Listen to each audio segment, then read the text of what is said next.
Salut à tous, c'est Zig pour un premier tutoriel sur Photoshop. Alors j'ai décidé de me mettre à faire des tutoriels sur la suite Adobe parce que j'ai été assez déçu des différents tutoriels que j'ai pu trouver sur internet, notamment ceux en français. C'est pourquoi je vais vous montrer comment vous servir de ces différents logiciels. Alors je vais commencer par une présentation rapide de Photoshop, des différents outils qui vous sont offerts. On va commencer par créer un document. CTRL-N, ou fichier nouveau, comme ceci. Je vais le faire en 1920 par 1080, c'est-à-dire la définition Full HD. Pour ceux qui se demanderaient ce qu'est la résolution ici, il s'agit des DPI. Par défaut, ils sont sur 72. Si vous augmentez la résolution, Photoshop créera simplement une image plus grande, car il ne peut pas augmenter le nombre de pixels par pouce de manière réelle sur une image 1920 par 1080 par exemple. Vous n'avez pas besoin de toucher à ces différents paramètres pour le moment, je vous expliquerai plus tard à quoi ils servent. Alors voici notre image avec ici notre background. Nous allons créer un nouveau calque pour pouvoir travailler directement dessus. Donc il s'agit du raccourci CTRL-SHIFT-N ou calque, nouveau calque. Vous n'avez pour l'instant pas besoin de le nommer, alors prenez l'habitude de toujours nommer vos calques. Donc là, par exemple, si vous double-cliquez dessus, vous mettez calque d'exemple. Voilà. Cela vous permettra de vous y retrouver plus facilement dans vos calques. Je vais commencer par prendre l'outil pinceau, qui est cet outil-là, dans le raccourci clavier et B, et je vais tracer une ligne simple, avec une certaine taille de pinceau, par exemple ça, voilà. Alors cette ligne a été tracée avec l'outil pinceau, vous remarquez que les contours sont flous, il existe différents types d'outils pinceau que vous pouvez sélectionner ici. Alors pour les propriétaires de tablettes graphiques, notez que vous avez différentes options qui s'offrent à vous directement ici par exemple, qui prennent en compte la pression sur votre tablette graphique. Vous voyez que plus j'appuie, moins j'appuie, plus le pinceau a tendance à changer. Vous avez d'autres options qui vous permettent ici par exemple de rendre l'opacité plus ou moins forte en fonction de la pression de votre tablette graphique.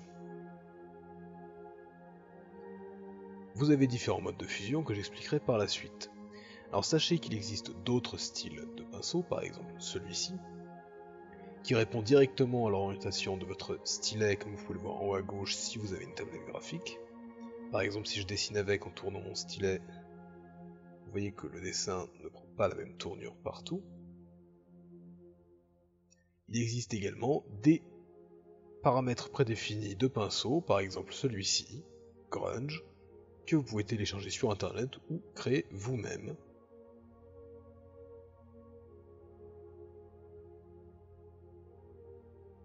Nous allons donc commencer avec l'outil de déplacement et de sélection. Alors cet outil vous permet de déplacer un calque, une image complète de calque, ou une sélection par la suite. Sachez que si vous maintenez Alt en déplaçant votre image, vous la dupliquerez.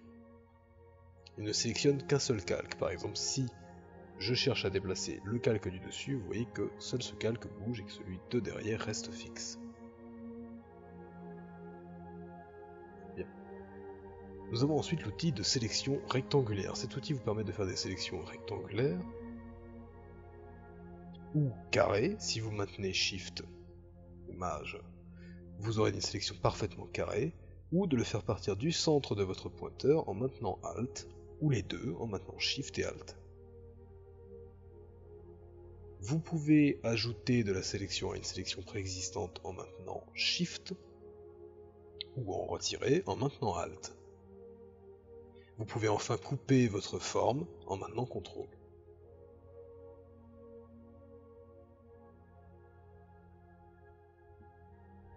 Alors cet outil existe également en forme ellipse, il répond au même raccourci clavier et même logique que l'outil rectangulaire précédent, Shift, Alt, CTRL.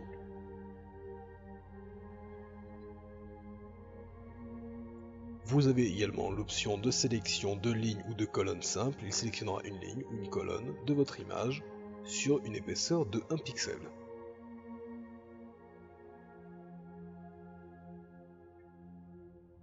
Il existe l'outil lasso qui vous permet de faire une sélection libre de forme, par exemple comme ceci.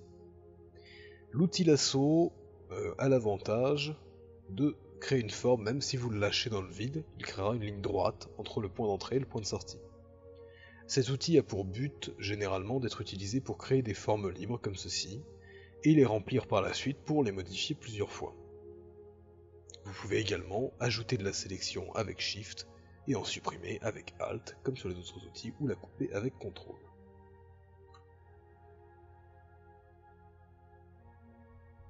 Il existe également l'outil polygonal de sélection qui vous permet de faire des sélections totalement polygonales.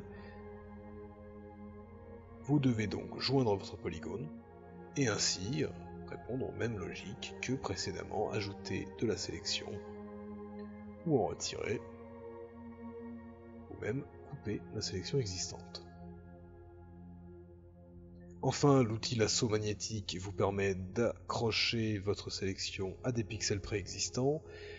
Cet outil n'a pas une utilité particulière puisqu'il existe des outils plus puissants de sélection désormais intégrés à Photoshop. Sachez néanmoins qu'il est présent. L'outil baguette magique est un outil qui a tendance à être utilisé à tort et à travers par les gens. Alors cet outil a pour but de vous permettre de sélectionner des pixels contigus en fonction d'une tolérance de couleur que vous déterminez ici, mais le problème est qu'il sélectionne généralement trop ou pas assez de choses et que son utilisation se révèle peu satisfaisante. Vous pouvez augmenter l'anti-aliasing ou lui augmenter les pixels contigus. Malheureusement, cet outil de sélection n'est pas le plus efficace car il existe l'outil de sélection rapide ici, qui vous permet de faire des détourages très efficaces, notamment sur des photos, si vous souhaitez en extraire un élément, comme par exemple la photo ici présente, que je vais ouvrir dans Photoshop. Voilà. Alors cette photo, si je voulais retirer la feuille et que j'utilisais mon outil baguette magique, voici ce qu'il se passerait. Comme vous le voyez, la tolérance étant très faible, la feuille a du mal à être sélectionnée. Si j'augmente ma tolérance, vous voyez que je peux, de la même manière en appuyant sur Shift, ajouter de la sélection, mais que le travail s'avère assez fastidieux tout de même. Alors que si j'utilise mon outil de sélection rapide, je vais pouvoir sélectionner ma feuille très facilement et l'extraire de mon image sans aucun problème, sans passer par l'outil baguette magique. Alors l'outil baguette magique a quand même quelques propriétés intéressantes que je détaillerai par la suite. Vous avez ensuite l'outil recadrage qui vous permet de recadrer une photo existante sur une partie de la photo, comme ceci. Il vous suffit d'appuyer sur Entrée ensuite, et elle ne vous conserve que la partie que vous avez sélectionnée. Sachez qu'elle ne zoome pas l'image, elle garde toujours la même taille, simplement elle ne conserve que la partie que vous avez sélectionnée. Il existe des moyens plus efficaces de recadrer une photo sans perdre les informations images existantes autour de votre recadrage. Par exemple ici, avec votre outil recadrage, vous perdez les informations en noir. Il existe enfin l'outil Slice, ou rasoir, qui vous permet de créer des slices comme ceci sur une image, vous permettant d'en extraire les informations pour les envoyer par la suite sur Dreamweaver et créer des sites web dynamiques très facilement via vos images et les intégrer dans vos sites web et vos créations web.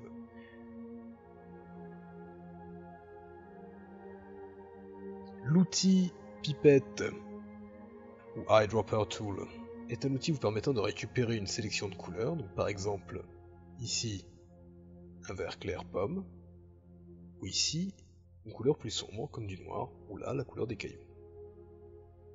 Alors sachez que le simple clic vous permet de récupérer la couleur de premier plan, et que le Alt-clic vous permet de récupérer la couleur de second plan.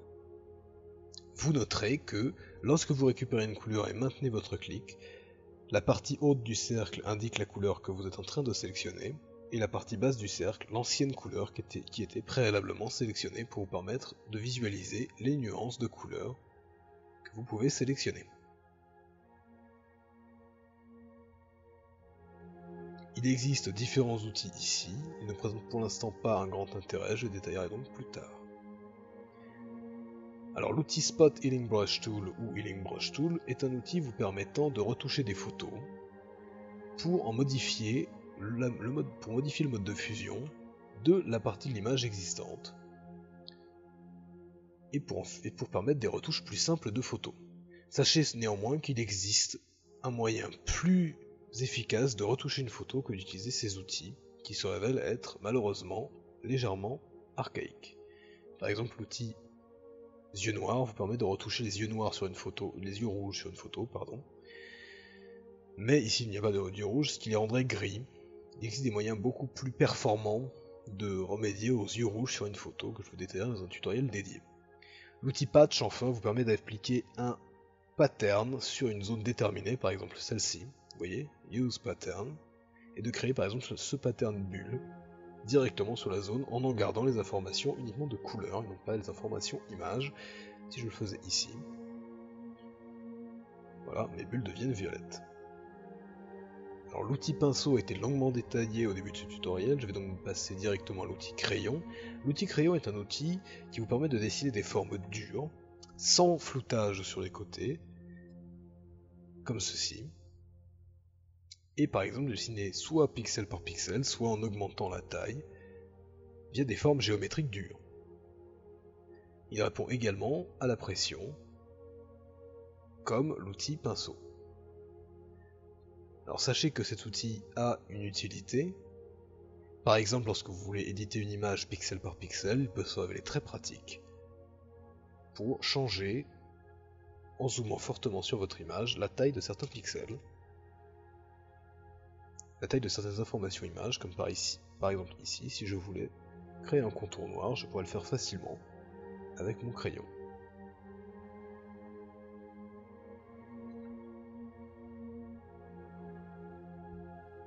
Alors ces deux outils-là, pour l'instant, n'ont pas d'intérêt particulier pour ce tutoriel d'introduction, je les détaillerai directement dans d'autres tutoriels.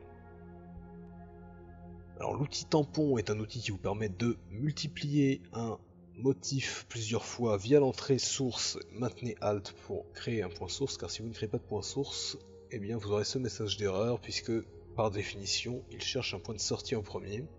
Pour créer le point source, il faut donc maintenir Alt, et ensuite vous pourrez reproduire votre forme. Alors vous voyez que ici je peux reproduire ma forme, mais attention, ça répond à une question de distance et de direction. Par exemple, si je la crée ici, la suivante pourra être recréée à la même distance, dans la même direction. Si je prenais cette forme et que j'allais jusqu'ici, je pourrais la recréer là, et la suivante serait créée à la même distance et dans la même direction.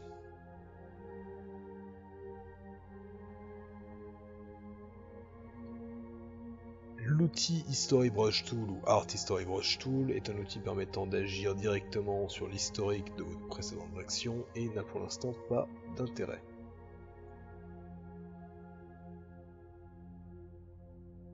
L'outil Gomme est un outil que beaucoup de gens utilisent à tort et à travers.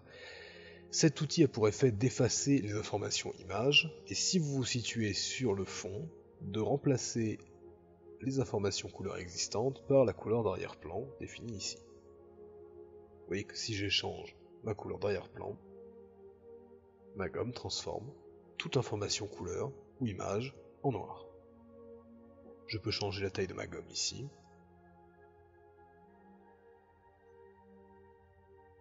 Et changer le type, par exemple ici, passer en mode crayon pour avoir des bords durs. Ou en mode bloc pour uniquement garder une forme carrée. La baguette magique Background Eraser Tool, la gomme pardon, vous permet d'effacer toutes les informations de type background, comme ici en travaillant sur mon background, et efface toute information image, les remplaçant par de la transparence. Vous avez également le Magic Eraser Tool qui vous permet d'effacer des pixels contigus, comme par exemple ici, les informations de ces différentes feuilles à la manière de la baguette magique. Alors l'outil gradient est un outil, ou dégradé, est un outil qui vous permet de créer des dégradés du point d'entrée qui se situe à gauche vers le point de sortie à droite, par exemple de blanc vers du noir, ici sur l'intégralité de l'image, mais également sur une sélection simple si vous créez une sélection, comme ceci. Vous pouvez changer les options de gradient directement dans les options gradientes ici, et en définir la taille comme ceci, pour créer des gradients plus ou moins importants en fonction de vos besoins. L'outil pot de peinture a pour effet de remplir les pixels contigus selon une tolérance de 32 par défaut que vous pouvez modifier par la suite par une couleur déterminée, donc par exemple ici du noir. Vous pouvez également remplir la zone sélectionnée en allant dans Edit, Fill ou Remplissage, et en choisissant la couleur Background, Foreground ou une couleur que vous pouvez déterminer par nuancier, par exemple ici du rouge, et faire OK. Alors l'outil goutte d'eau, présent ici, est un outil vous permettant de rajouter du flou à une image. Si je trace un trait avec mon crayon, par exemple de 21 pixels, que je zoome dessus, le bord est dur. Si je veux affiner ce bord, le rendre plus agréable à regarder, je peux utiliser mon outil goutte d'eau pour le flouter légèrement, répondant également à la pression. Vous pouvez voir ici que vous pouvez augmenter la force de votre goutte d'eau pour la rendre plus efficace plus rapidement. Il existe des méthodes beaucoup plus pratiques pour flouter une image entièrement que je détaillerai dans le tutoriel dédié au filtre. L'outil dureté vous permet d'effacer les informations floues d'une image et d'en récupérer la dureté, comme par exemple ici. Un des problèmes de l'outil dureté est le fait qu'il ajoute du bruit. Le bruit, ce sont ces informations couleurs qui n'existaient pas avant, qu'il a créées artificiellement. Il existe donc d'autres techniques pour affiner des bords flous. Enfin, l'outil doigt est un outil qui vous permet de transférer des informations couleurs à la manière de la peinture à doigt vers d'autres informations couleurs et de créer des mélanges comme ceci. L'outil Dodge Tool est un outil vous permettant d'éclaircir une image. Prenons par exemple une photo. Si je souhaite éclaircir une image, par exemple cette main, j'utilise l'outil Dodge Tool et vous voyez que la main s'éclaircit tout de suite.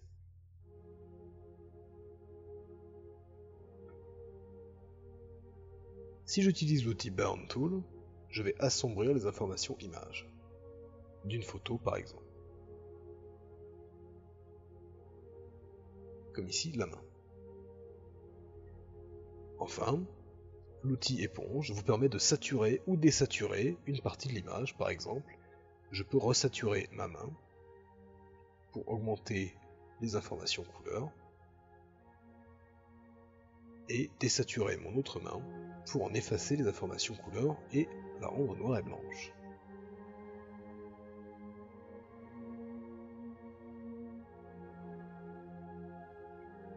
L'outil plume, enfin, est un outil qui vous permet de dessiner en vectoriel. Alors je ferai un tutoriel détaillé sur le dessin vectoriel dans Illustrator dans un autre tutoriel. Pour dessiner un chemin avec l'outil plume, il vous suffit de cliquer et de créer un point d'ancrage, comme ceci, et d'en placer un suivant pour créer une ligne. Vous pouvez également créer des formes en continuant au point d'ancrage. Vous pouvez fermer votre chemin de manière à pouvoir le remplir par la suite. Alors ce chemin répond à des règles différentes, il ne s'agit pas de pixels existants. Si vous pouvez cacher les chemins par le raccourci CTRL H. Ils ne constituent pas un calque à part comme vous pouvez le voir ici, et ont une utilisation très puissante que vous découvrirez par la suite. Vous pouvez également créer des formes libres de parchemin, comme ceci, ou vous pouvez également ajouter des points d'ancrage si vous souhaitez affiner votre forme par la suite, ou en supprimer si certains points d'ancrage ne vous semblent pas très utiles. Vous pouvez enfin convertir des points d'ancrage pour rendre par exemple ici les bords ronds, et changer l'angle de chaque point d'ancrage et le vecteur de force, indépendamment l'un de l'autre. Cet outil sélection de chemin vous permet de déplacer directement un chemin existant que vous sélectionnez, soit celui-ci, soit celui-ci. Il sélectionne l'intégralité du chemin et non les points d'ancrage. L'outil enfin Direct Selection Tool de sélection directe vous permet, lui, d'éditer des points d'ancrage indépendamment de votre chemin et même d'en éditer l'angle. Sachez qu'il ne changera pas la disposition des vecteurs de force de vos points d'ancrage. Pour supprimer un chemin, il vous suffit de sélectionner l'outil plume, de faire clic droit sur votre chemin, supprimer chemin. L'outil de texte enfin est un outil qui vous permet de taper directement du texte dans une zone, comme ceci, mais pas seulement car il constitue un type de calque à part, comme vous pouvez le voir ici, il nous affiche T comme texte. Vous pouvez en choisir la définition par point comme ceci, pouvant excéder 72, par exemple ici 256, mais également la police,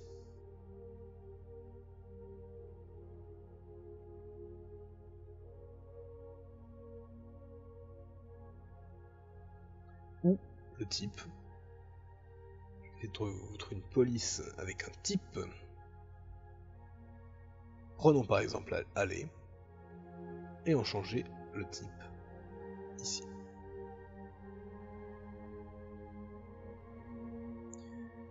Vous pouvez également choisir d'aligner et de centrer votre texte de la manière qui vous semble la plus adéquate, en changer la couleur ici, sans dénaturer votre texte, puisque votre texte peut être modifié à tout moment, par exemple en ajoutant d'autres informations texte. Et même si vous ajoutez ici des informations sur votre calque que nous verrons par la suite, votre texte pourra à nouveau être changé à tout moment. Vous avez enfin l'outil forme ici qui vous permet de créer par exemple un rectangle que vous pouvez créer soit librement, soit en maintenant Shift pour créer un carré, soit en maintenant Alt pour faire partir le rectangle du centre de votre curseur, soit Shift Alt pour faire partir un carré du centre de votre curseur. Alors sachez qu'il répond également aux touches supprimer d'une forme, comme ceci, ou ajouter, comme cela. Notez qu'il existe différents types de formes, comme les rectangles arrondis, dont vous pouvez régler l'arrondissement des bords ici, pour rendre les bords plus ou moins arrondis. L'outil ellipse, qui répond aux mêmes logiques que l'outil de sélection ellipse. L'outil polygonal, qui vous permet de créer des polygones par exemple de 10 côtés, mais aussi des polygones à 5 côtés, ou du nombre de côtés que vous déterminerez. Attention à ne pas trop augmenter les côtés, sinon vous risquez d'avoir des problèmes, car Photoshop ne peut pas gérer trop de côtés non plus. L'outil ligne vous permet de tracer des traits droits d'un pixel, mais vous pouvez également augmenter l'épaisseur de ces traits ici, ou faire des traits droits et bien horizontaux en maintenant Shift, le trait répondant directement à un angle de 45 degrés.